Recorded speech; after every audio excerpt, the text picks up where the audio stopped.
Suman TV ప్రేక్షకులకి నమస్తే. ఈరోజు నేను వచ్చేసిన ఇపియాన్ జూబ్లీ హిల్స్లో ఉన్న ఇపియాన్ పెయిన్ రిలీఫ్ సెంటర్కి నేను వచ్చిన. దీని ఫౌండర్ అండ్ డైరెక్టర్ మీ అందరికీ బాగా పరిచయం సుధీర్ దారా గారు. ఆయనే ఉన్నారు, డాక్టర్ సుధీర్ దారా గారితో నేనున్నాను. సో ఈరోజు యాక్చువల్గా నాకు ఒక డౌట్ వచ్చింది, దాన్ని క్లారిఫై చేసుకొని వచ్చిన. సరే డైరెక్ట్గా నేను మిమ్మల్ని ఆ డౌట్ అడిగిద్దాం అనుకుంటున్నా. థింగ్ ఇస్ ఏంది అని అంటే, ఇక్కడ మోకాల నొప్పితో చాలా మంది వస్తూ ఉంటారు మీ దగ్గరికి విపరీతంగా. మోకాలు అనేది మంచి హ్యూజ్ జాయింట్, మంచిగా నిండుగా ఉంటుంది బయట నుంచి చూడ్డానికి. సో ఇలాంటి జాయింట్లో ఒక నొప్పి రాగానే ఎంతోమంది ఈ మధ్య మోకాలు రీప్లేస్ చేసుకుంటున్నారు. రీప్లేస్ అంటే ఏముంది, ఆ మోకాలు జాయింట్ ఏదైతుందో అది తీసేసి ఇంకోటి ఏదో పెడతారు, సబ్స్టిట్యూషన్ అనేది అర్థమైపోయింది. కానీ అది కాకుండా అసలు అది వద్దు, అది అవసరం కూడా లేదు, మీకు ఆ నొప్పిని నేను తగ్గిస్తా అని మీరు ఇస్తున్న పిఆర్పి ఏ విధంగా అక్కడ ఆ జాయింట్కి వెళ్ళి పని చేస్తుంది అనేది మాకు అర్థం కావట్లేదు. ఫస్ట్ ఆఫ్ ఆల్ అది క్లియర్గా అర్థమైతేనే తప్పితే చేయించుకోమని చాలామంది పెద్దవాళ్ళు మొండి చేస్తూ ఉంటారు. సో ఒక్కసారి నాకు తెలుసుకోవాలని ఉంది. ఫస్ట్లీ ఏం చేస్తారు సార్ అసలు? ఇప్పుడు అందరికి అర్థం అవ్వాల్సింది ఏంటంటే, మోకాలు నొప్పి వస్తుంది. అందరూ ఏమనుకుంటారు, వయసు రీత్యా నాకు 1 సంవత్సరం నుంచి మోకాలు నొప్పి ఉంది, సో అంటే ఇంకా ట్యాబ్లెట్స్తో తగ్గట్లేదు, ఎక్సర్సైజ్ తగ్గట్లేదు, ఫిజియోథెరపీతో తగ్గట్లేదు అంటే మోకాలు మొత్తం చెడిపోయింది అనుకుంటారు. అంతే కదా? ఎందుకు అనుకుంటారు అంటే, ఆ మోకాలు నొప్పికి చాలా మంది మోకాలు మార్పిడి చేసుకొని ఉంటారు. సో పాయింట్ ఏంటంటే, ఇప్పుడు మీ అమ్మమ్మ గారికో మీ పెద్దమ్మకో నొప్పి వచ్చింది. సో నొప్పి వచ్చింది, ఫస్ట్ ఇనిషియల్ మందులు వాడారు, తర్వాత ఎక్సర్సైజ్ చేయించారు, ఫిజియోథెరపీకి వెళ్ళారు, మళ్ళీ మందులు చేశారు, కాలేదు. సంవత్సరం అయింది, 2 సంవత్సరాలు అయిపోయింది. ఏం చేస్తారు, ఏమున్నాయి ఆప్షన్స్ అని అడిగితే 4 ఆపరేషన్ చేసుకున్న వాళ్ళు ఉంటారు. మేము చేసుకున్నామండి, మాకు బాగుంది, ఇంత బాగుంది, అంత బాగుంది అని అంటారు. అన్నప్పుడు ఏం చేసుకున్నాం ఆపరేషన్ అడుగుతారు. ఏంటంటే మోకాలు తీసేసి కొత్త మోకాలు పెట్టారండి అన్నగానే వాళ్ళకి వచ్చే ఐడియా ఏంటంటే, ఓహో మోకాలు మొత్తం చెడిపోయింది కాబట్టి అది చెడిపోయింది అంతా తీసేసి కొత్తది పెట్టారు. అది తప్పు, అది రాంగ్. మోకాలు మొత్తం ఎప్పుడు చెడిపోదు. మోకాలు అనేది మీరు అన్నట్టు వెరీ స్ట్రాంగ్ జాయింట్. ఎందుకు, మన బరువు అంతా మోస్తుంది అది. సో సరే ఏమవుతుంది సార్ మరి, ఇప్పుడు ఎగ్జాంపుల్గా 4 సంవత్సరాల నుంచి ఒక మనిషికి నొప్పి ఉంది. నాకు ఇక్కడ ఒక డౌట్, అసలు మోకాలంతా చెడిపోకముందు ఇప్పుడు ఏదైనా సర్జరీ చెప్తున్నారు, సజెస్ట్ చేస్తున్నారు అంటే ఇంకా అది పనికి రాదు కాబట్టి సర్జరీ చేసుకోండి అంటారు ఎవరైనా. కానీ మొత్తం చెడిపోకుండా ఎక్కడో ఒక చిన్న ప్రాబ్లం ఉంటే దాన్ని ఎలా సరి చేయాలని ఆలోచించకుండా మొత్తం మోకాలు ఎందుకు తీసేస్తున్నారు మరి అందరూ? అదే జరుగుతుంది ఒక 40-50 సంవత్సరాల నుంచి. ఎందుకు, దాని కారణాలు ఏమైనా కూడాను ఏవేవో ట్రీట్మెంట్లు ట్రై చేశారు, ట్రై చేసి అవి పని చెయ్యవు అని ఓవరాల్గా సొసైటీ మీద ఒక ఇంప్రెషన్ క్రియేట్ చేశారు. అయిపోయింది బా, ఇది ఉంది, అది ఉంది, అది ఉంది, ఇవి ఉన్నాయి, అవి ఉన్నాయి, అవి ఉన్నాయి, ఇవేం పనిచేయవు, ఓవరాల్గా నీ మోకాలు మార్పిడి చేసుకోవాలి. ఇది ఒక సెంటిమెంట్, ఇది ఒక ఇమోషన్. మొత్తం వరల్డ్లో 70% కంట్రీస్ మోకాలు ఆపరేషనే చేస్తాయి, 30% చేయవు. వాళ్ళ కంట్రీస్లో వాళ్ళ నార్త్ కొరియా ఉంది, వాడు ఎవడు మాట వినడు, వాడు ఏం ట్రీట్మెంట్ చేస్తున్నాడో కూడా నీకు తెలియదు. నీ రీప్లేస్మెంట్ సర్జరీ ఉండదేమో, వేరే ఉంటాయేమో తెలియదు మనకి. 70% ఈ యూరోపియన్ కంట్రీస్, అమెరికా, ఆస్ట్రేలియా అందరు నీ రీప్లేస్మెంట్, ఇండియా కూడా అదే. కానీ మోకాలులో రియల్గానే మనము మోకాలు జాయింట్ అంతా కూడా స్కానింగ్ చేసామనుకో అసలు విషయం అర్థమవుతుంది. ఎందుకు, ఇప్పుడు పొలం ఉంది, పొలంలో కలుపు ఉంది, కలుపు ఉంటే కలుపు పీకుతాం, పొలం అంతా పీకుతాం, కలుపే పీకుతాం. మోకాళ్ళు కూడా అంతే. మోకాలు నొప్పి వచ్చిందనగానే మోకాలు అంతా చెడిపోయిందని ఆ మోకాలు నొప్పి బాధపడేవాడు అనుకోకూడదు, చూసే డాక్టర్ కూడా అనుకోకూడదు. అంటే నేనేమంటానంటే, మోకాల్ని తప్పకుండా క్షుణ్ణంగా పరీక్ష చేసి స్కాన్ చేసి ఏ పార్ట్ అయితే డ్యామేజ్ అయిందో దాన్ని కరెక్ట్ చేయడానికి ట్రై చేయండి. ఇన్ని సంవత్సరాలు ఎందుకు చేయలేదు? That is the question. చిన్న లాజికే. సరే మొత్తం చెడిపోయింది, మార్చేయండి. మొత్తం చెడిపోలేదు, ఎందుకు మార్చాలి? Simple, absolutely right. బుక్స్ కూడా అవే చెప్తాయి. బుక్స్లో 100 మంది నీ జాయింట్ పెయిన్తో వెళ్తే కరెక్ట్గా ఆపరేషన్ చేయాల్సిన ఇండికేషన్స్ 5 ఉంటాయి. 95 మందికి ఉండవు, 5 మందికే. అంటే ఇగో 100 మంది వస్తే 5 మెంబర్సే సూట్ అవుతారు ఆపరేషన్కి, 95 మంది కారు. మరి 95 మంది నొప్పితో బాధపడాలా? వాళ్ళకి వేరే మార్గం లేదా? ఈ 5 మందిలో ఒక ముగ్గురికి ఆపరేషన్ అంటే భయము, ఇష్టం ఉండదు. వాళ్ళకి వేరే ఒక ఆప్షన్ చూపించాలి కదా. అవును. అలా చూపించకుండా నువ్వు ఇంట్లో కూర్చొని రామాయణం రాసుకో, హరే రామ హరే కృష్ణ అంటే ఎంత పాపం. డాక్టర్లుగా మాకు పాపం. అంటే ఏ వ్యక్తి కూడా చనిపోయే వరకు నొప్పితో బాధపడకూడదు. ఏదో ఒక ట్రీట్మెంట్ ఇవ్వు.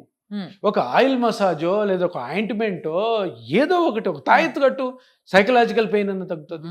కానీ కొందరు డాక్టర్లు ఇది అంటున్నారు, ఆపరేషన్ అంటే భయపడతారు, ఆపరేషన్ భయపడితే మీరు ఆపరేషన్ చేసుకోవద్దు, కానీ ఇటువంటి ట్రీట్మెంట్ తీసుకోకుండా హరే రామ హరే కృష్ణ అని భగవద్గీత రాసుకో అనే డాక్టర్ కూడా ఉన్నాడు. సోషల్ మీడియాలో ఎతకండి. అంటే ఎంత పాపము, ఎంత క్రూరమో ఆలోచించండి. ఏ డాక్టర్ అయినా కానీ చూడమ్మా, నీకు ఆపరేషన్ ఇష్టం లేదు, ఇగో ఈ ఆప్షన్ ఉంది, ఈ ఇంజెక్షన్ ఉంది, అది ఉంది, హోమియోపతి ఉంది, ఆయుర్వేదిక్ ఉంది, చెప్పు, వెళ్తారు. So coming to the point, so మేమేం చేస్తాము, మీ డౌట్ ఏంటి, అసలు ఏంది మోకాలంతా చెడిపోతే ఒక చిన్న ఇంజెక్షన్. మీరు మీ దగ్గర ఇవన్నీ ఉన్నాయి కదా సార్, ఒక్కసారి నాకు చూపిస్తా, క్లియర్ గా చూపించండి సార్, ఎక్కడ నొప్పి వస్తుంది, ఎట్లా తయారైతుంది. సో పేషెంట్ మన దగ్గరకు వచ్చాడు మోకాలు నొప్పి అన్నాడు. మోకాలు నొప్పి అన్నాడు అనగా వెంటనే నేను ఇంజెక్షన్ చేయను, వెంటనే ఆపరేషన్ చెప్పను.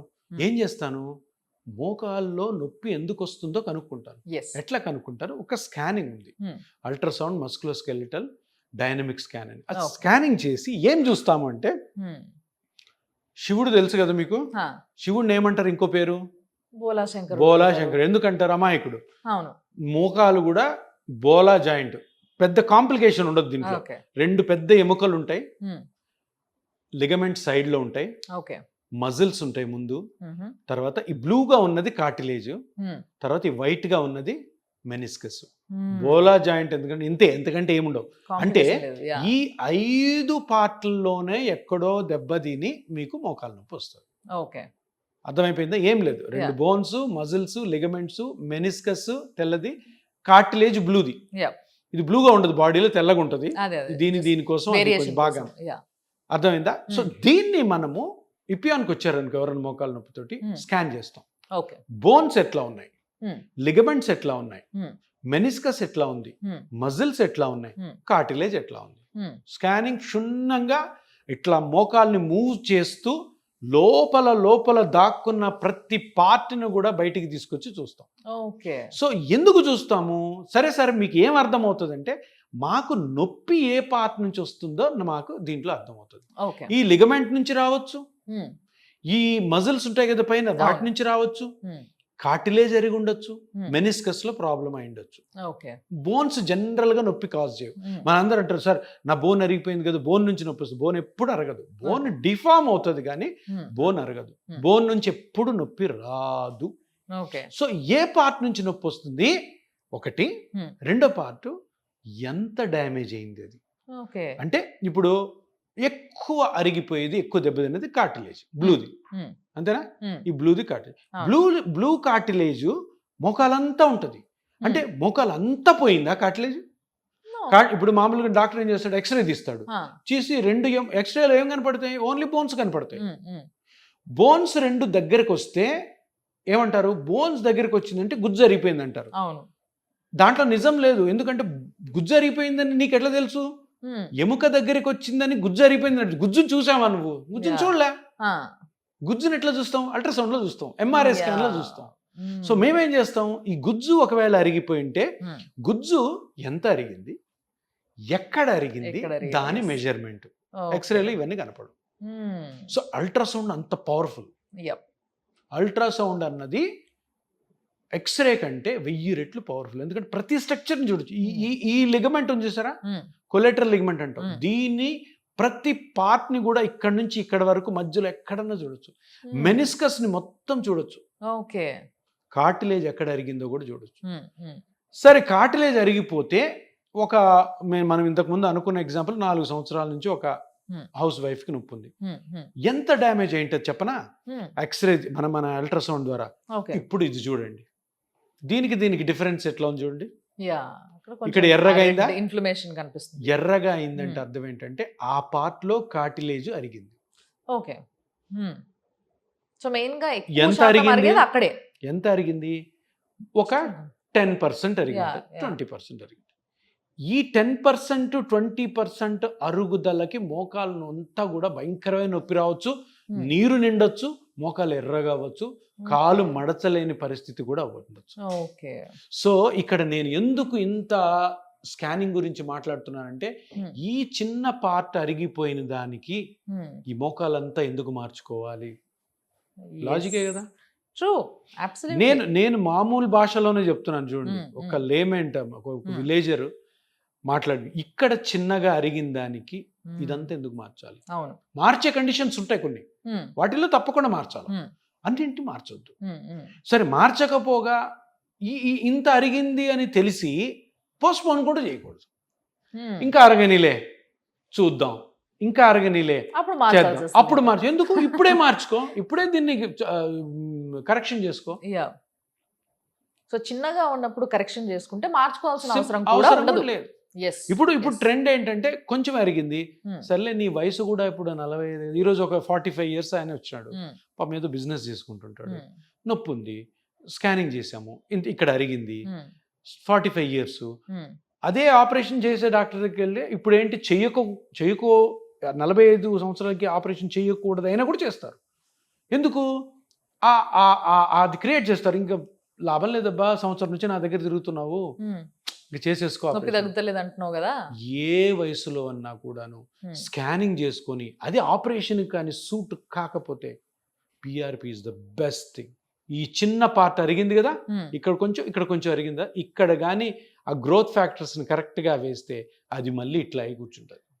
ఓకే, మళ్ళీ ఎప్పుడు ఎట్లుండేనో అట్లనే అయిపోతుంది అంతే. ఓకే, దానికోసమే ఇంకా కనిపెట్టింది.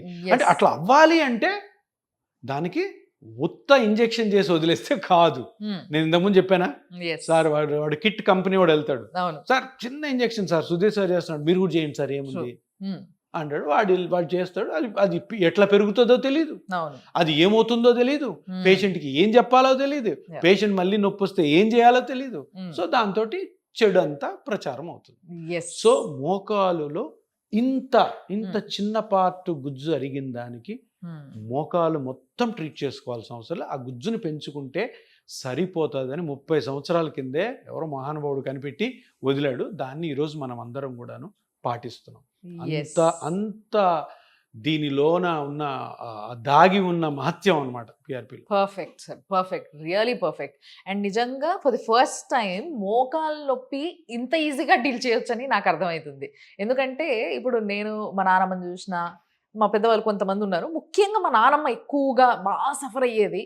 And very unfortunately she also underwent surgery, రీప్లేస్మెంట్కి వెళ్ళింది. బట్ ఇంకో కాలు పెండింగ్లో ఉంది ఇంకా. సో యాక్చువల్గా నాకు ఇప్పుడు ఇదంతా విన్న తర్వాత, చూసిన తర్వాత, అయ్యో ఇంత చిన్నదానికి ఆమెకి ఇంత పెద్ద సర్జరీ చేయించినామేమో అని నాకే ఇప్పుడు ఆశ్చర్యంగా ఉంది. దీంట్లో ఇంకొక విషయం ఉంది చాలా. అంటే నేను ఈ 8 yearsలో ఈ ట్రీట్మెంట్స్ చేస్తుంటే కొన్ని వేల మందికి చేస్తుంటాం కదా. దీంట్లో ఒక పాయింట్ అర్థమయ్యేది ఏంటంటే, జనాలు అందరూ కూడాను ఇది చేపించుకొని ఎక్కడో బ్రెయిన్లో ఆపరేషన్ చేసుకోలేదే అన్న డెఫిసిట్ ఉంటుంది. ఎప్పుడైనా కొంచెం నొప్పి వచ్చింది అనుకో ట్రీట్మెంట్, సార్ ఆపరేషన్ చేసుకోలేదు కదా సార్ అని. అంటే అటువంటిది మన సొసైటీలో స్ప్రెడ్ అయిపోయింది. నేను ఒకటే చెప్తాను, నేను అందరికి చేయను పిఆర్పి. మీరు వచ్చారనుకోండి, నేను అన్ని మీకు చెప్పి, అమ్మా ఆపరేషను అవసరం లేదు, ఆపరేషన్ లేకుండానే నేను ఈ ట్రీట్మెంట్ తోటి హ్యాపీగా ఉంటానన్న నమ్మకం ఉంటేనే చేసుకో. లేదు తర్వాత ఆపరేషన్ చేసుకుందాము, లేదు ఆపరేషనే బెటరు దీనికంటే, మా వాళ్ళందరూ ఫోర్స్ చేస్తుంటే వచ్చి చేసుకున్నాను అంటే ఇటు మటుకు రావద్దు, చేసుకోవద్దు. నాకు నా పేషెంట్ కావాలి, నేను చెప్తే నమ్మే పేషెంట్ కావాలి, నేను చెప్పే ట్రీట్మెంట్ మీద వాళ్ళకి బలమైన గురి ఉండాలి, అటువంటి పేషెంట్. ఎందుకంటే ట్రీట్మెంట్స్ అన్నీ కూడా 100% సక్సెస్ కావు. ఈ 100%లో 20% సైకలాజికల్ కూడా ఉంటుంది. డాక్టర్ గారు బాగా చెప్పారు, డాక్టర్ గారు చెప్పినట్టు వింటానని.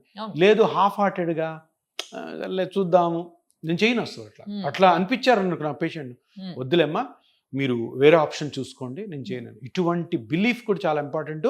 అది ఇప్పటికే మన రాష్ట్రాల్లో వచ్చేసింది, సౌత్ ఇండియాలో వచ్చింది, ఇది ఇంకా రావాలి, ఇంకా రావాలి. ఎందుకు అంటే ఒకటే అమ్మా, ఏంటంటే మానవ జాతికి హ్యూమన్ బీయింగ్స్కి మంచి జరగాలి, చెడు మార్గంలో పోకూడదు.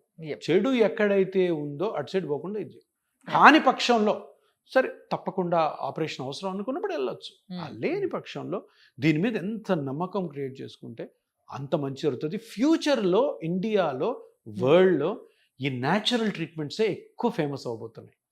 ఎస్ డిస్ట్రక్టివ్ అన్నీ కూడా స్లోగా తగ్గుతున్నాయి. ఎందుకంటే వీటిలో ఇంత పవర్ ఉందని Hmm. అందరూ కనుక్కున్నారు. ఇప్పుడు ఒక ఎగ్జాంపుల్ పిఆర్పిఏ సౌత్ ఇండియాలో. ఎస్ ఎస్ సో ఈ Definitely, విధంగా రాబోయే కాలంలో సర్జరీ స్లోగా తగ్గాలి కూడా. ఎస్ చాలా మంది దీన్ని ఎంకరేజ్ చేస్తూ ఉన్నారు. ఎంకరేజ్ చేయాలని నేను కూడా కోరుకుంటున్నాను మనస్ఫూర్తిగా.